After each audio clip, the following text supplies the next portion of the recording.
ప్రియమైన దేవుని బిడ్డలారా, యెషయా గ్రంథం 9వ అధ్యాయం 6వ వచనంలో యెషయా ప్రవక్త యేసుక్రీస్తు పుట్టుకకు సంబంధించిన ప్రవచనమును ప్రవచించు సందర్భంలో సర్వమానవాళి సకల పాపాల నిమిత్తము జన్మించబోయే యేసుక్రీస్తే తండ్రి అయిన దేవుడు అనే అద్భుత సత్యాన్ని, నిత్యుడగు తండ్రి అని అతనికి పేరు పెట్టబడును అనే విషయం ద్వారా తెలియపరచుటను మనం చూడగలం.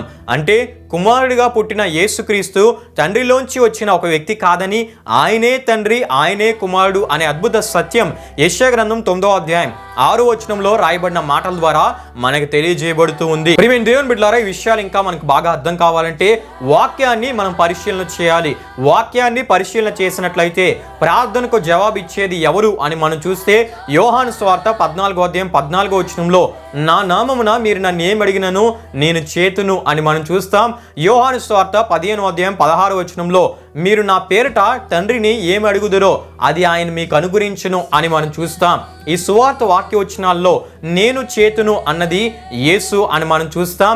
అదేవిధంగా ఆయన మీకు అనుగ్రహించునన్నది తండ్రి అని మనం చూడగలం. అంటే ప్రార్థనకు జవాబిచ్చేది తండ్రి కుమారుడు అని వేరు కాదు, కానీ పాత నిబంధనలోని నిత్యుడగు తండ్రి అని ఎవరిని గురించి ప్రవచింపబడిందో ఆ యేసుక్రీస్తు అని ఏకైక దేవుడే అని మనం తప్పక తెలుసుకోవాలి.